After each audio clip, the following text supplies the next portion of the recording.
আমাদের যে কর্মসূচি কালকে সকাল 10টা থেকেই প্রশাসনিক ভবনের সামনে কর্মসূচি চলমান থাকবে এবং তাদের পক্ষ থেকে তারা আমাদের জানিয়েছেন যে তারা তাদের পক্ষ থেকে কালকে সারাদিন যতভাবে চেষ্টা করা যায়, আপনারা জানেন চেম্বার কোর্ট 3টায় খোলে এবং তারা সকাল থেকেই চেষ্টা করবেন এবং তাদের পক্ষ থেকে যাতে সর্বোচ্চ চেষ্টা করা হয় এজন্যই কিন্তু আমরা তাদের অবরুদ্ধ করে রেখেছিলাম।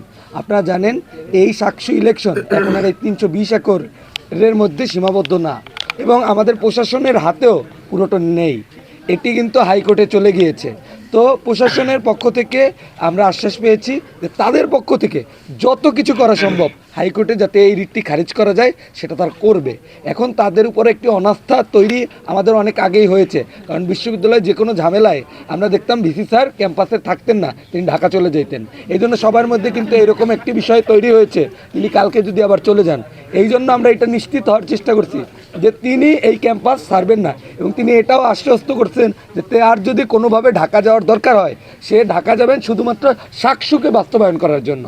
সেই জায়গা থেকে ট্রেজারার ছিলেন, তিনি আশ্বস্ত করেছেন যদি তার ঢাকা যেতেও হয় তিনি আমাদের ডাকবেন, ডাইকা বলবেন যে তার ঢাকা যেতে হবে এই কাজে, এবং এছাড়া তিনি ক্যাম্পাস ছাড়বেন না। এই জায়গায় আমরা আশ্বস্ত হয়েছি এবং তাদের পক্ষ থেকে তারা আমাদের জানিয়েছেন যে তারা তাদের পক্ষ থেকে কালকে সারাদিন যতভাবে চেষ্টা করা যায়, আপনারা জানেন চেম্বার কোর্ট 3টায় খোলে এবং তারা সকাল থেকেই চেষ্টা করবেন এবং আমাদের যে কর্মসূচি কালকে সকাল 10টা থেকেই প্রশাসনিক ভবনের সামনে কর্মসূচি চলমান থাকবে এবং আজকের এই যে তারা যে আশ্বাস দিয়েছে কালকে সর্বোচ্চ প্রচেষ্টার মাধ্যমে সাকসুকে তারা নিয়ে আসবে, যার কারণে আমরা আজকের যে অবস্থান কর্মসূচি সেটি কিছুক্ষণের জন্য সকাল পর্যন্ত অর্থাৎ 10টা পর্যন্ত আমরা স্থগিত রাখলাম।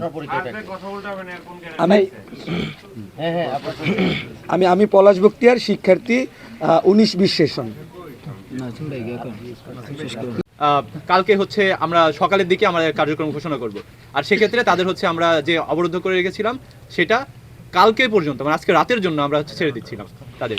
তো তারা হচ্ছে পরবর্তীতে আমরা প্রথমত চেয়েছিলাম যে এটা লিখিত নিব, কিন্তু ভিসি স্যার বারবার মুখে বলছিলেন যে থাকবেন, ট্রেজারার ছাড়া দায়বদ্ধ তার খাতিরে বলেছিলেন যে উনি হচ্ছে এটা নিচ্ছেন দায়বদ্ধ নিচ্ছেন। পরবর্তীতে আমরা এটার উপর টাচ না করে আমরা ভিডিও বার্তা হিসেবে রেখে দিছি যে উনি আমাদের কনসেন্ট ছাড়া ক্যাম্পাস ছাড়বেন না। এই ছিল হচ্ছে আমাদের আপডেট।